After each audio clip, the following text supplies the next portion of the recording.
예수께서 그곳을 떠나 지나가시다가 마태라 하는 사람이 세관에 앉아 있는 것을 보시고 나를 따르라 하시니 일어나 따르니라. 예수께서 마태의 집에서 앉아 음식을 잡수실 때 많은 세리와 죄인들이 와서 예수와 그의 제자들과 함께 앉았더니 바리새인들이 보고 그의 제자들에게 어찌하여 너희 선생은 세리와 죄인들과 함께 잡수시느냐? 예수께서 들으시고 이르시되 건강한 자에게는 의사가 쓸데없고 병든 자에게라야 쓸데있느니라. 너희는 가서 내가 긍휼을 원하고 제사를 원하지 아니하노라 하신 뜻이 무엇인지 배우라. 나는 의인을 부르러 온 것이 아니요 죄인을 부르러 왔노라. 오늘 말씀의 제목은 하나님 나라의 세리입니다. 제가 특히 중고등부 아이들한테는 여러 번 자주 말씀드렸고 이 본당에서 설교할 때도 몇 번 말씀드렸던 것 같은데 아직도 저에 대해 잘 모르시는 분이 좀 계세요. 그래서 또 말씀드리면 저는 어린 시절에 뉴질랜드에서 좀 살다 왔고 그리고 좀 성인이 돼서는 유럽에서 좀 살다 왔습니다. 해외 생활을 좀 했고 뉴질랜드에서는 한 8박 9일 정도 생활하다 왔고요. 유럽에서는 한 9박 10일 정도 생활을 했습니다. 해외 경험이 좀 많은 편인데요. 네. 유럽에 갔을 때 이탈리아에 이제 가면 그 안에 또 바티칸 시국이라는 나라가 있잖아요. 그 나라가 이제 로만 카톨릭 천주교의 나라라고 볼 수 있는데 거기에 베드로 성당이 있습니다. 이 베드로 성당에 가본 적이 있어요. 정말 웅장하고 또 무서웠던 게 거기에는 이렇게 뭐 교황인지 뭐 하여튼 뭐 그런 어떤 그 사람들의 이렇게 시신이 보존돼 있더라고요. 볼 수 있게 정말 사람 시신이 이렇게 막 벽 이런데 막 이렇게 누워 있어요.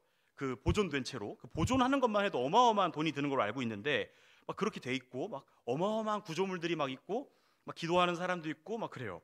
거기 이제 갔었는데 이 성당을 건축하는 비하인드가 있습니다. 이 성당이 그냥 한 번 건축되고 계속 이렇게 이어져 온 게 아니라 처음에 4세기 초에 콘스탄티누스라는 왕이 콘스탄티누스 1세가 건축을 합니다. 그런데 시간이 흐르면 이게 좀 낙후되잖아요. 낙후가 됐고 처음에 지을 때 좀 작게 지었다고 느껴서 사람들이 좀 크게 지었으면 좋겠다 느꼈나 봐요. 그래서 1506년에 율리우스 2세가 다시 이 성당을 지어라 명령을 합니다. 그래서 이제 짓기로 하는데 문제는 뭘까요?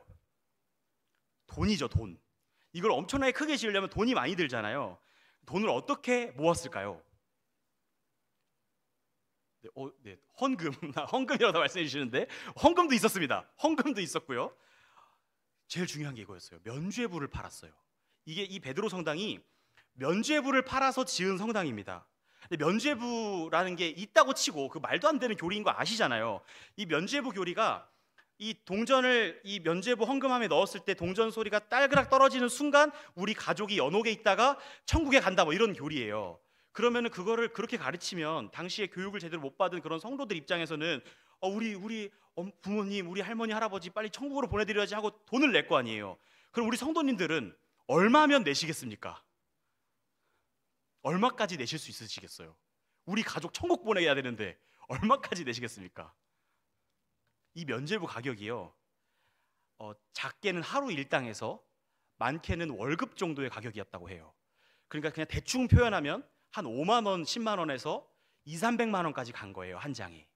그러니까 죄를 많이 지었다고 느끼거나 아니면은 좀 부자들은 돈이 많으니까 막 2, 300만 원 한 번에 내고 한 장 사서 이렇게 하면 좀 더 큰 은혜를 받겠지 하고 내고 그걸 사고, 가난한 사람들은 겨우겨우 돈을 긁어 모아서 5만 원, 10만 원 겨우 내서 우리 가족 천국 갔을 거야 마음의 위안을 얻는 거예요.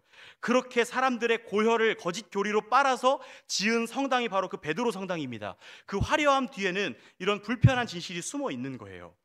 그런데 이 성당의 마당에 가면요, 두 사람의 동상이 서 있습니다. 이 석상인데요, 하나는 베드로, 하나는 바울입니다. 베드로는 열쇠를 가지고 있고 바울은 검을 가지고 있어요.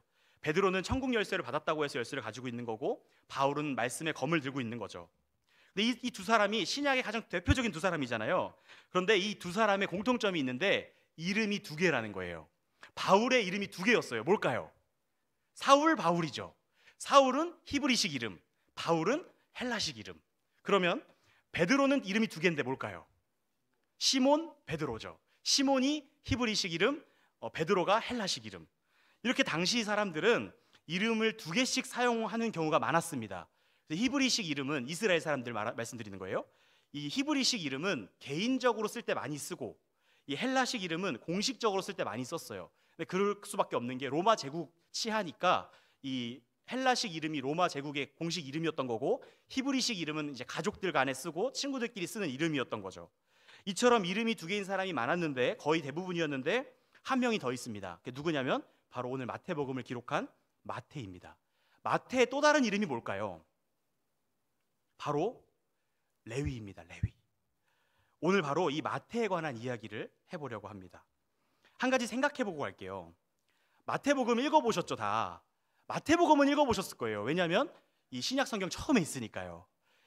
누가복음까지 가시면 많이 가신 건데, 마가복음까지는 보통 돌파를 합니다. 근데 이제 그 다음부터 좀 힘들어지죠. 그 수학도 이제 지수로그라고 아세요? 그 첫 번째 장에 있는 거 지금 바뀌었는지 모르겠는데 첫 번째 장은 다 뗍니다. 근데 두 번째 장부터 어려워지죠. 창세기, 출애굽기까지는 다 읽으셨고 마태, 마가복음까지 다 읽으셨을 것 같아요. 마태복음은 누구나 한 번씩은 읽어보셨을 법한데, 이 마태복음의 대상이 누군지 아시는 역할을 한 사람입니다. 그래서 유대인들은 동족이지만 세리 마태뿐만 아니라 모든 세리를 혐오했고 인간 이하로 취급했습니다. 죄인으로 그냥 봤어요. 그런데 이게 우리가 생각해 볼 거리인데, 그런 마태가 복음서가 4개나 있는데 하필이면 마태가 유대인을 향한 복음을 기록하는 것이 합당한가 하는 거예요. 다른 사람이 그거 기록하고 마태는 이방인한테 쓰든지 아니면 뭐 다른 사람한테 쓰면 좋겠는데 왜 하필이면 마태가 유대인에게 복음을 써야 했는가, 그럴 자격이 있는가 하는 고민을 해보게 됩니다. 가장 자격 없는 유대인의 원수인 유대인인 그가 유대인을 향해 복음을 외칠 수 있었다면 그건 은혜 말고는 설명할 수가 없는 겁니다. 그의 두 이름은 레위 혹은 마태였는데 두 가지 이름이 모두 히브리식이에요. 바울과 베드로, 그 외에 수많은 사람들은 다 히브리식 이름 하나, 헬라식 이름 하나를 필요에 의해 가지고 있었습니다. 그런데 마태는 레위 그리고 마태 둘 다 히브리식 이름입니다. 굳이 두 가지를 가질 필요가 없었어요. 아무리 생각해도 굳이 해요. 왜 두 가지 히브리식 이름을 가지고 있을까? 이것은 예수님을 만나고 그가 새로운 이름으로 계명한 것으로 보입니다. 예수님이 그 이름을 주셨거나, 성경에 그 내용이 나오지 않지만 그 이름을 주셨거나 아니면 자신의 존재가 새롭게 되고자 하는 마음으로 계명했을 가능성이 있고, 흔한 이름이었던 레위, 그가 레위 지파인지 모르겠지만 레위 지파가 아닌 사람들 중에도 레위가 많았습니다. 어쨌든 레위 지파의 이름을 딴 그 레위라는 이름에서 하나님의 선물이라는 뜻의 마태로 이름을 바꾸었을 가능성이 있습니다. 그래서 교부들의 글을 보면 크리소스톰은 은혜 받은 자의 계명이라고 마태의 이름을 평가했고, 어거스틴은 은혜의 변화의 상징이라고 마태의 이름을 평가했습니다.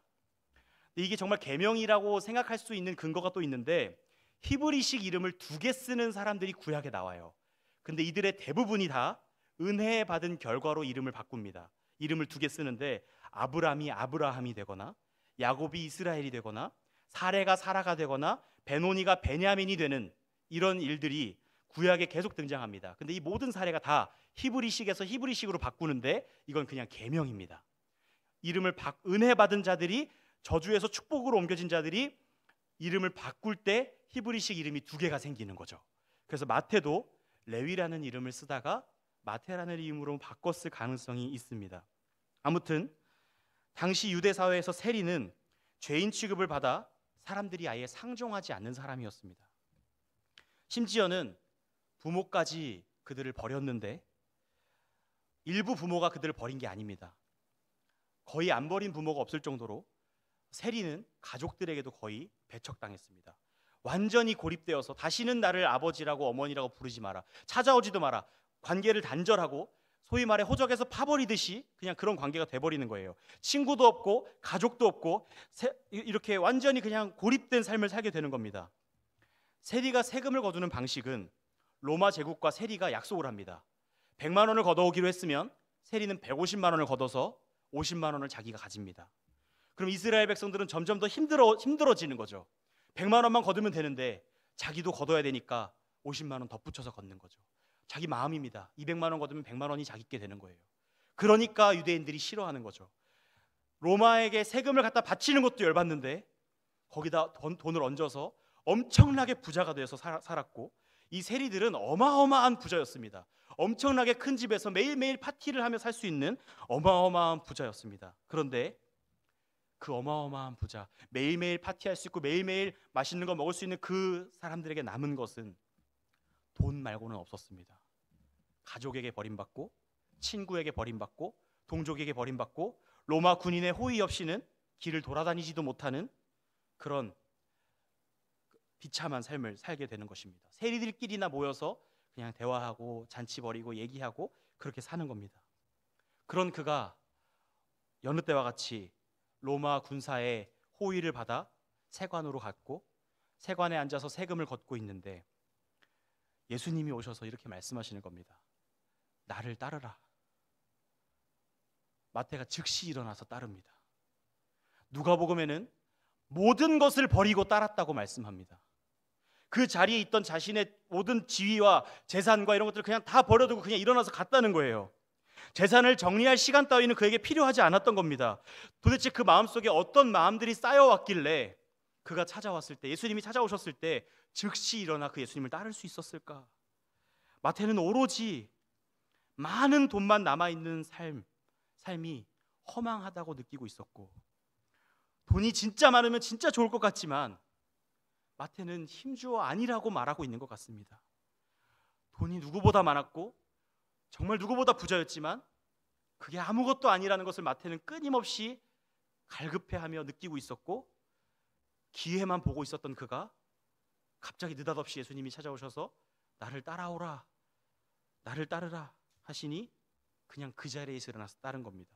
모든 것을 버려두고. 마태는 그걸 경험했고 죄인의 삶에 고립되어 있다가 예기치 않는 부르심을 받고 너무 오랜만에 듣는, 어쩌면 거의 처음, 세리가 된 후로는 거의 처음 듣는 그 따뜻한 먼저 걸어오는 말을 들었을지 모릅니다. 그 목소리에 마태가 뒤흔들린 겁니다. 하지만 단지 심리적인 요인만이 아니라 그의 존재를 향한 하나님의 거부할 수 없는 부르심이 그에게 찾아왔고 그는 거기에 반응하게 된 겁니다. 그래서인지 마태는 예수님의 부르심에 대한 사람들의 반응을 굉장히 중요하게 마태복음에서 다룹니다. 사람들이 어떻게 반응하는지, 예수님이 부르시고 예수님이 물어보실 때 사람들이 어떻게 반응하는지를 굉장히 중요하게 다뤄요.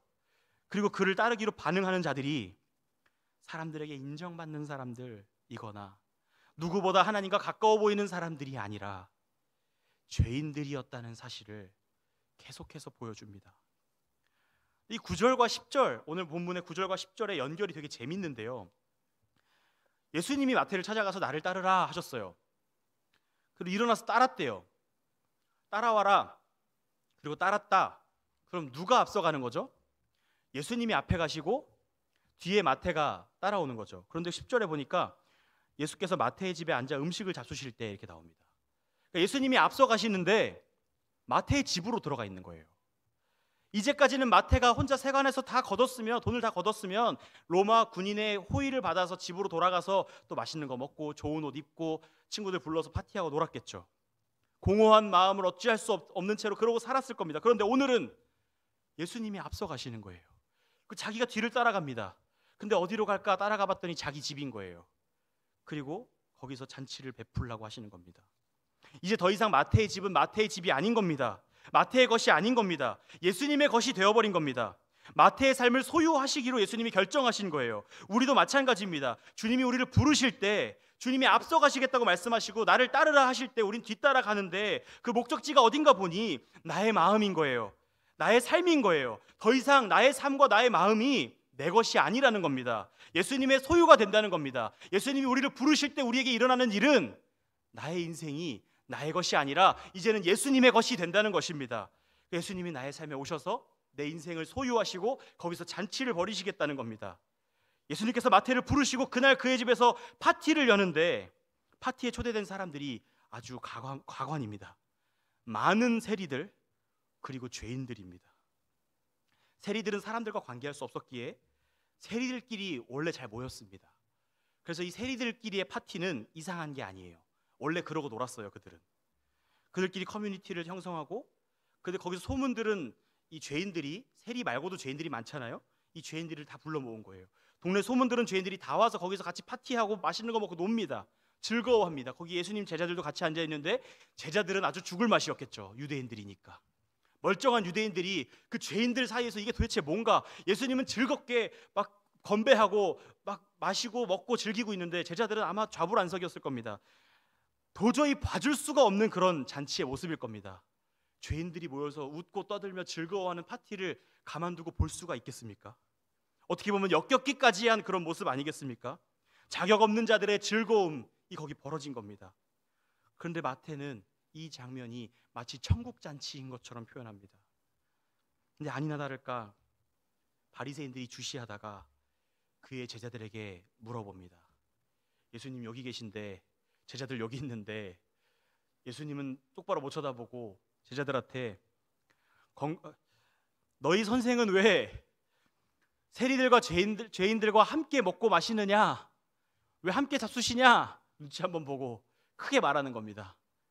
그래서 그 바리새인들의 마음을 아신 예수님께서 그 소리를 들으시고 예수님께서 답을 주십니다.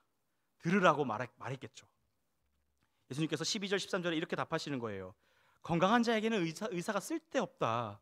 병든 자에게라야 쓸데있는 거다. 성경에 보면 내가 긍휼을 원하고 제사를 원하지 아니하노라 한 말씀이 있는데 그 뜻을 좀 배워라. 나는 의인을 부르러 온 것이 아니라 죄인을 부르러 왔다. 바리새인, 서기관들, 그들이 올려드리는 제사는 무엇이었습니까? 그들은 정말 깨끗했습니까?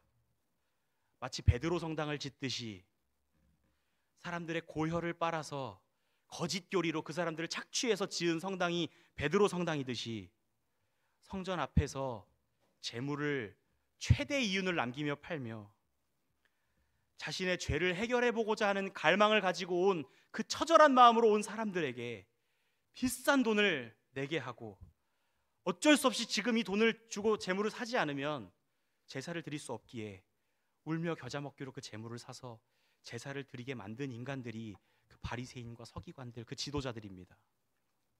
그들이 세리와 무엇이 다릅니까? 다른 것이 있다면 세리는 자신을 죄인이라 생각했고 바리새인은 자신들을 의인이라 생각했던 것밖에 없을 겁니다. 예수님의 파티에는 죄인들이 들어가는 겁니다. 정확히 말하면 자신이 죄인임을 처절하게 느끼는 사람들이 들어가는 겁니다. 마태는 그렇게 마태라는 새로운 이름으로 새로운 소속으로 살아가게 됩니다. 다시 오늘의 질문입니다. 유대인의 원수, 세리였던 그 죄인 마태가 유대인을 향한 복음서를 기록하는 것이 합당한가? 이 질문을 통해 우리는 우리가 구원받는다는 것이 도대체 무엇인지, 새로운 삶을 산다는 것이 무엇인지에 대한 중요한 힌트를 얻게 됩니다. 예수님께서 마태를 부르신 날, 그날 뭐가 바뀌었나요? 마태는 평소처럼 큰 집으로 갔습니다. 마태가 예수님 믿기로 하니까 그 집이 작아졌나요? 초가집이 됐나요? 갑자기? 여전히 그 집은 커다랗습니다. 그 집에 맛있는 음식이 갑자기 그냥 무교병 한 조각이 됩니까? 아닙니다. 그날 잔치를 벌이고 마태, 예수님께서 말씀하셨을 거예요. 마태 너 돈 많지? 음식 많이 준비해. 죄인들 다 부를 거니까. 맛있는 음식을 엄청 준비하셨을 거예요. 평소에 친하게 지내던 세리들을 그날도 왔을 거고 평소랑 다를 것 없는 어느 외로운 부자의 파티의 모습과 같았을 겁니다. 큰 변화가 있긴 했어요. 그가 그날 다 버리고 왔다는 사실이죠. 근데 그거 말고 진짜 변화가 있는데 오늘 마태의 집에 예수님이 앉아 계시다는 겁니다. 천국과 지옥의 차이가 무엇일까요? 내 힘으로 내가 걸어가서 거기에 예수님이 안 계시면 거기는 지옥입니다. 그런데 예수님이 나를 부르셔서 나를 이끌고 가셔서 예수님이 함께 하시면, 예수님이 거기 앉아 계시면 거기가 천국이라고 성경은 말씀하고 있습니다. 이것을 한마디로 말하면 우리의 소속이 바뀌는 거라고 말씀하고 있어요. 우리의 삶은 그대로인데, 우리의 삶은 여기 있는 이 자리 그대로인데 우리의 소속이 이 모습 그대로 하나님 나라로 바뀐다는 거예요. 이제까지 마태는 자신이 소유한 집에서 좋은 옷을 입고 좋은 먹을 것을 먹으며 누리며 살아왔습니다. 그가 다 버리고 예수님을 따를 때 버린 것이 너무 아깝게 느껴질 수 있지만 아깝지 않은 것은 그가 버릴 때 그의 소유가 사라지는 것이 아니라 예수 그리스도께 귀속되는 겁니다. 그래서 예수님 안에서 더 풍성히 누릴 수 있기 때문에 아깝지 않은 겁니다. 예수님께서는 로마 제국에 빌붙어서 세리로 살던 유대인들을 착취하던 그의 삶을 송두리째 착취하셨습니다. 마태의 일부만 빼앗지 않으시고 그의 삶 전체를 나의 것이다 라고 빼앗으셨습니다. 이제는 예수님을 따르는 인생이 되게 하셔서 그의 인생 전부의 소유권을 아예 빼앗아 버리신 겁니다. 그리고 그를 유대인에게 복음을 외칠 사도로 세우셨습니다. 더 이상 그는 로마 제국의 세리가 아니라 예수 그리스도를 주로 모시는 하나님 나라의 세리가 된 것입니다. 그의 삶은 여전히 착취하는 삶이었습니다. 사람들의 일상을 무너뜨리라고 명령을 받았습니다. 그들의 삶을 빼앗으라고 명령받았습니다. 그런데 그 방식이 로마 제국의 방식과는 달랐습니다. 하나님 나라의 방식이었습니다. 이제는 단지 세금을 많이 걷는 게 아니라, 세금을 어떻게 하면 더 거둘까가 아니라 그 사람들의 인생을 빼앗아 와서 하나님 나라로 귀속시키라는 하나님의 명령을 받은 하나님 나라의 세리가 된 것입니다. 우리가 구원받는다는 것은 무엇일까요? 우리의 삶의 질이 나아지는 것, 조금 더 도덕적인 삶이 되는 것, 어제보다는 완전히 달라지고 180도 달라진 삶이 되는 것, 그런 것이 아닙니다. 구원받았다는 것은 예수님이 오늘 나를 부르셔서 예수님이 나의 주인이 되시는 겁니다. 나의 존재는 세상 권세의 노예가 되어 사람들을 착취하고 괴롭게 하는 인생이어서 그 결과 나 자신이 더 피폐해졌었는데, 그런 나를 주님이 부르시는 겁니다. 나를 따라와라. 너는 이제 나의 소유다. 나의 존재는 그대로인데 소유주가 바뀌어버린 겁니다. 소유주가 바뀌니 쓰임새도 달라지고 과정도 달라지고 결과물도 달라지는 겁니다. 바로 그 마태가 전하는 복음이 이 마태복음입니다. 마태가 어떻게 이렇게 구약 성경에 능통한지 잘 모르겠어요. 가족들에게 버림받았을 거고 어린 시절에 배웠는지 모르겠지만 마태는 굉장히 구약 성경에 능통합니다. 그래서 유대인들에게 복음을 전하다 보니 구약 성경을 굉장히 많이 인용하고 이 구약 성경을 가지고 유대인들을 잘 설득합니다. 이 마태가 경험하고 이 성경의 내용을 유대인들에게 전한 이 복음을 지금 들려드리겠습니다. 이 마태가 전하는 복음을 들으시고 이것이 나의 복음이 되었으면 좋겠습니다. 마태가 이렇게 말합니다. 지금부터 마태가 말하는 거예요. 아브라함과 맺으신 언약과 다윗에게 맺으신 언약이 대를 이어 마침내 예수 그리스도로 이어졌습니다. 예수라는 자가 탄생했습니다. 그런데 그의 이름은 임마누엘입니다. 이 말은 우리를 세상에 홀로 두지 않고 우리와 함께 하시겠다는 겁니다. 가족도 버린 죄인인 저에게 예수님께서는 나를 따라오라고 말씀하셨습니다. 너는 나의 소유라고 말씀하셨습니다. 그 주님이 우리 모두와 함께 하십니다. 하나님께서 모세를 통해 이스라엘을 자기 백성 삼으시려고 출애굽시키시고 홍해를 건너게 하시고 광야 40년을 경험시키시고 그리고 시내산에서 율법을 주셨습니다. 그런데 그 모세는 그림자였고 그 모세보다 뛰어난 비교할 수 없는 탁월한 분, 모든 것을 완성시키신 예수님께서 오셔서 우리를 구원하시기 위해 자신이 세례를 받으시고 마치 홍해를 건넌 이스라엘 백성처럼 요단강에서 세례를 받으시고 마치 광야 생활 40년을 한 것처럼 광야에서 40일을 굶주리시고 시내산에서 십계명이 내려온 것처럼 산에서 하나님이 직접 말씀을 가르치시는 산상수훈을 베풀어 주셨습니다. 모세가 했던 그 일을 예수님께서 성취하신 겁니다. 그는 그 하나님의 나라를 가지고 오셨고 그로 인해 하나님의 통치가 임했습니다. 이제 남아있는 악의 권세와의 전쟁이 시작된 겁니다. 전쟁의 방법은 세상 방법, 로마 제국의 방법과는 다릅니다. 그 전쟁의 방법이 산상수훈에 잘 나와 있으니 산상수훈을 읽어보시기 바랍니다. 대표적인 것 하나만 말씀드리면 세상이 서로를 비난할 때 우리는 서로 비판하지 않는 것으로 이깁니다. 예수님은 그 일을 함께 할 사람들을 부르십니다. 그런데 그 사람들은 다리가 부러지거나 앞을 못 보거나 거지이거나 더러운 죄인같이 어디 하나 성한 데가 없는 사람들입니다. 그분이 부르실 때 즉시 따르면 그분이 나의 주인이 되어 나의 집에 들어오십니다. 하나님의 나라는 모든 게 거꾸로이고 이해가 안 되는 나라입니다. 그래서 예수님께서 비유로 설명해 주셨으니 마태복음을 꼭 읽어보시길 바랍니다. 성령님께서 이해되게 해주실 겁니다. 예수님은 사람들을 먹이시고 고치시며 필요를 채워주셨습니다. 그랬더니 사람들이 예수님을 메시아라고 외쳤습니다. 그러나 바리새인들은 자신들의 필요가 채워지지 않자 그를 인정하지 않았습니다. 하지만 자신들의 필요가 채워졌던 사람들이나 바리새인들 모두 자신들의 필요 충족 여부에 따라 그분을 인정할지 말지를 결정했습니다. 그들은 모두 다 똑같은 사람들이었습니다. 그러나 그는 우리의 소원이나 들어주러 오신 분이 아닙니다. 우리의 배나 채워주려고 오신 분이 아니었습니다. 이사야 53장에서 예언한 것처럼 고난받을 종으로 이 땅에 오셔서 십자가에 죽으셨습니다. 그러나 3일 만에 부활하셨습니다. 1장 기억나시나요? 우리와 함께 하시겠다고 약속하신 거, 임마누엘이라고 약속하신 거, 아브라함 언약을 말씀하신 거 기억하시나요? 다윗 언약을 이루겠다고 하신 거 기억하시나요? 마지막으로 그가 말씀하십니다. 하늘과 땅의 모든 권세를 내게 주셨으니 라고 말씀하시며 다윗 언약이 성취되었음을 말씀하셨고, 모든 민족을 제자로 삼으라고 말씀하시며 아브라함 언약이 성취되었다고 말씀하셨고, 세상 끝날까지 내가 너희와 항상 함께 있으리라 말씀하시며 내가 임마누엘의 하나님이다 말씀하셨습니다. 이것이 하나님 나라 세리 마태가 전한 복음입니다. 이 복음을 받고 즉시 예수님을 따르는 자들은 즉시 예수님의 소유가 됩니다. 그들의 인생은 그 자체로 그 순간부터 천국이 될 겁니다.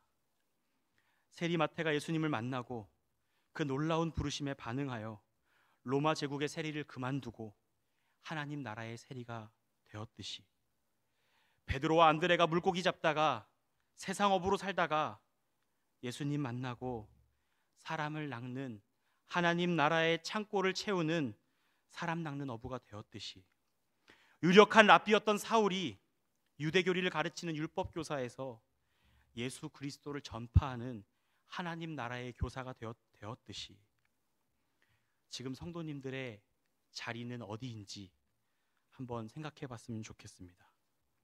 그 자리가 어떤 자리이고 그 자리가 무엇이든지, 혹시라도 그 자리가 죄의 자리일지라도 예수님을 만나면 그 앞에 하나님 나라라는 수식어를 붙일 수 있게 됩니다. 안개처럼 사라질 세상에 속한 자로 살지 마시고 영원한 하나님 나라의 소속으로 살아가는 우리 모두가 될 수 있기를 예수님의 이름으로 축원합니다.